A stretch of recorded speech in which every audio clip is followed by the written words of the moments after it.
Kan gitu bos, ayatnya sudah jelas. Tahsabuhum jami'an wa qulubuhum syatta. Mereka mengira mereka itu bersatu, satu manhaj. Padahal ternyata wa qulubuhum syatta, hatinya itu berpecah-pecah teman-teman. Beda ya, saling tahdir itu.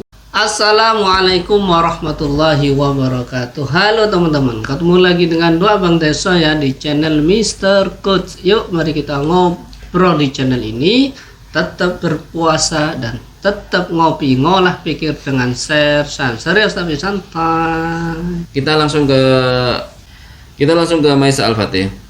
Ini Maisa Al-Fatih, beliau ikut angkat suara perihal tarbiyah daily. Perihal tarbiyah daily. Terkait apa itu? Ya terkait Hari Pras. Hari Pras mereaksi Ustadz Marmita. Ini kan biangnya kan sebenarnya kan akar masalahnya di Hari Pras nih. Ini teman-teman ya, dunia perwahabian di Indonesia ini sedang tidak baik-baik saja tuh. Karena apa? Karena ada satu biang kerok nih. Ya mungkin itu kan.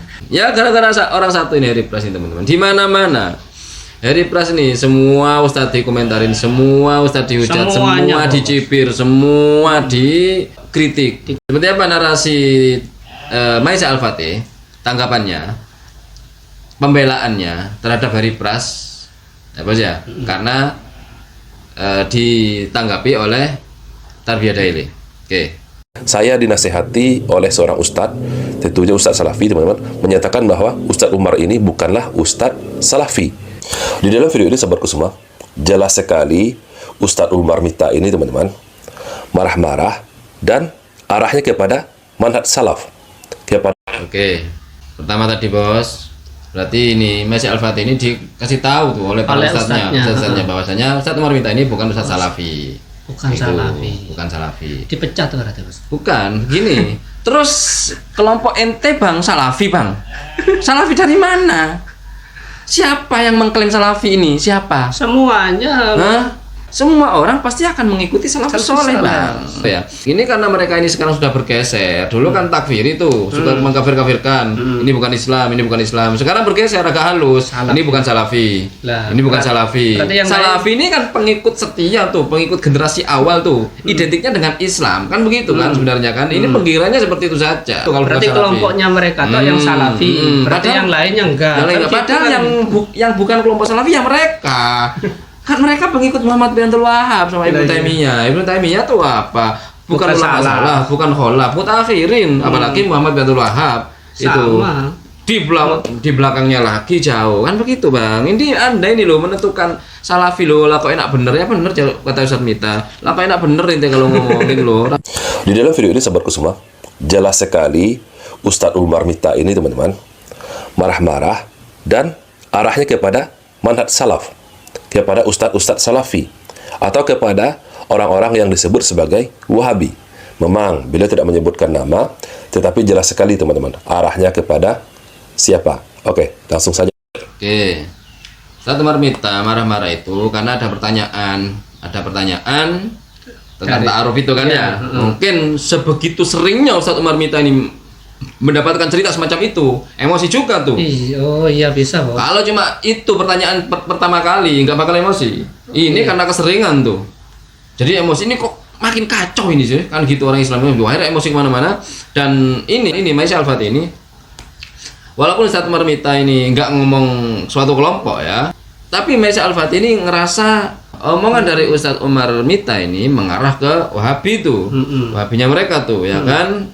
Walaupun nggak nyebut nama katanya. Berarti tersinggung berarti. Ya, intinya kan tersinggung kan ya. Berarti merasa tuh. Ya kan oke. Teman-teman, mari. Lihat orang yang sering menganggap kita itu sebelah mata dengan kata-kata ini tidak sama manhajnya dengan kita, seakan-akan tidak beriman sama Allah. Enak betul ini menganggap orang. Kita ini beriman sama Allah, kita beriman sama Rasulullah, sujudnya kita kepada Allah, cintanya kita kepada Rasulullah. Nah, pada poin inilah sahabatku semua, Mas Hari Pras mengkritiknya. Ustadz ini teman-teman menyatakan kepada jemaahnya, ada seorang laki-laki menceraikan istrinya karena hanya perbedaan manhaj. Pertanyaannya sahabatku semua, yang ditanyakan oleh Mas Hari Pras dan juga kita tanyakan kepada beliau teman-teman, di mana kejadiannya? Siapa orangnya? Tuh.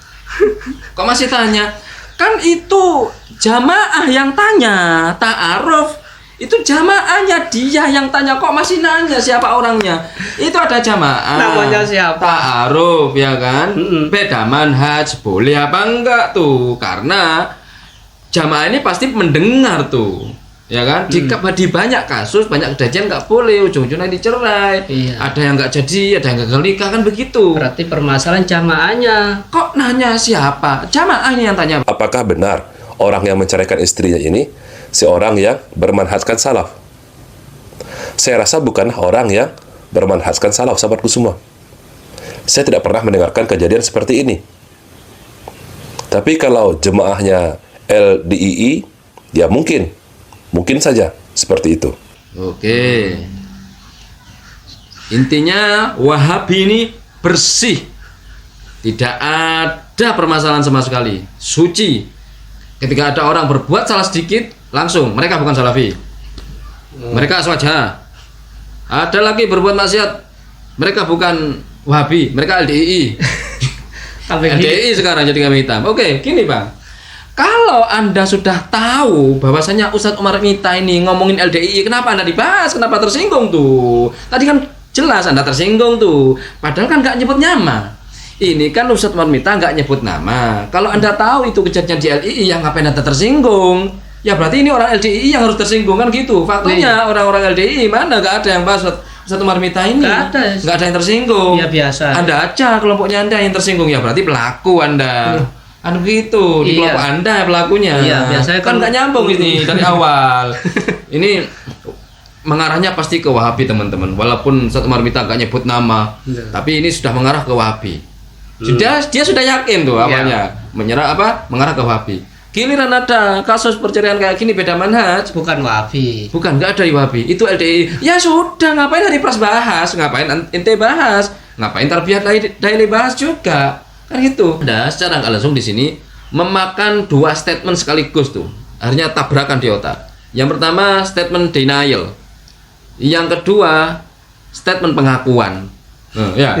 Pertama denial, membantah, plus pengakuan. Anda makan semuanya tuh.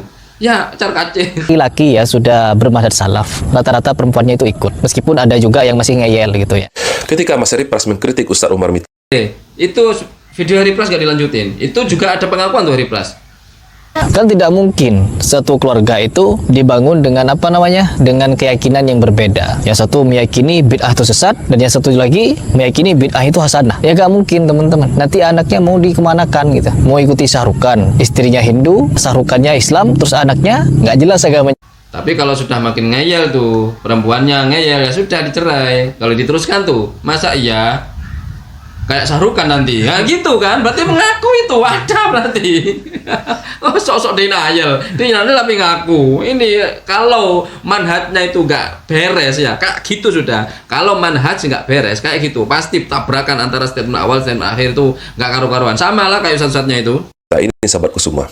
Muncul seorang YouTuber, dia membela mati-matian Ustadz Umar Mita. Ini menjadi pertanyaan bagi kita, teman-teman. YouTuber ini dia mengaku bermanhajkan salaf. Pertanyaannya, apakah betul beliau ini, YouTuber ini, seorang yang bermanhajkan salaf? Bukan.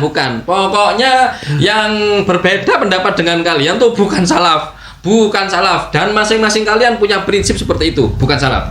Tarbiyah daily, nganggapnya juga begitu. Masih nganggap Hari Plus salaf, tapi newbie, masih baru. Orang-orang yang seperti ini ya baru ngaji tetapi mudah menyalahkan orang, baru ngaji mudah mengkotak-kotakan orang, baru ngaji mudah berselisih paham dengan orang-orang yang berbeda pendapat, berbeda dalil. Kalau kalian prinsip kayak gitu, satu persatu tuh ya, satu ustadznya tuh kayak gitu. Ketika berbeda pendapat, bukan salaf mereka. Ya. Oh, Yang ini juga gitu. Nah, bukan. Dia yang bukan salaf. Ya. Jadi, ketika semua ustadz salafi kumpul di sebuah konferensi, ya, antum bukan salaf. Jadi semua ustadz salafi yang ngumpul ini disaksikan oleh pengikut-pengikutnya, bukan salaf. Nah, ketemu di situlah keputusannya bahwasanya kalian semua memang bukan salaf. Dan tidak perlu dari kelompok lain yang ngomong kalian bukan salaf, dari kalian sendiri. Kan gitu bos, ayatnya sudah jelas. Tahsabuhum jami'an wa qulubuhum syatta. Mereka mengira mereka itu bersatu, satu manhaj. Padahal ternyata wa qulubuhum syatta, hatinya itu berpecah-pecah teman-teman. Beda ya, saling tahdir itu. Ustadz Umar Mittah sendiri teman-teman, beliau bukanlah seorang ustadz yang bermanhajkan salaf. Ketika Mas Heri Pras membongkar banyak subhat-subhatnya teman-teman, ketika beliau ini kelompok yang ini, Wahabi yang pura-pura baik ini ya Wahabi yang pura-pura kalem, kelompoknya Roja, Radio Roja ya, Yazid, Pak Khalid, Pak Syafiq Wasalama, semuanya yang kalem-kalem nih, yang sok-sok kalem ini sekalian juga Ustadz Subhat menurut RII. Menurut Ustadz Wahabi yang di RII ya, kalian syubhat. Kenapa? Karena kalian dakwah pakai video itu gambar itu haram. Kenapa kalian pakai? Alasan dakwah tuh harus konsisten tuh. RII itu gak pakai video-video, suara saja RII juga disubhatkan juga oleh Wahabi di atasnya lagi, yang lebih istiqomah lagi, lebih lurus lagi. Suara itu juga bentuk dari makhluk hidup. Kalian merekam itu sama dengan gambar, cuma bedanya gambar audio. Jadi intinya gimana yang bener? Yang bener kalian nggak usah YouTube, nggak usah RII juga usah rekaman, nggak usah pakai mic itu juga perantaraan untuk menggambar suara tuh. Terus nggak usah sudah di hutan, di goa kalian itu bener baru tuh. Itu yang Wahabi paling bener, paling lurus, paling salaf sudah gitu. Karena urusannya ibadah loh, ini ibadah. Hutan di goa tuh mereka aman dan zuhud kalian di situ, insya Allah kami akan mengakui kalian sebagai wali-wali Allah. Oke, itu saja obrolan hari ini. Mudah-mudahan bermanfaat, mudah-mudahan mencerahkan, dan mudah-mudahan kita bisa bersikap bijak lagi. Yang baik-baik semuanya datang dari Allah, yang jelek-jelek datang dari kami. Mohon maaf. Akhirul kalam, wassalamualaikum warahmatullahi wabarakatuh. Waalaikumsalam warahmatullahi wabarakatuh.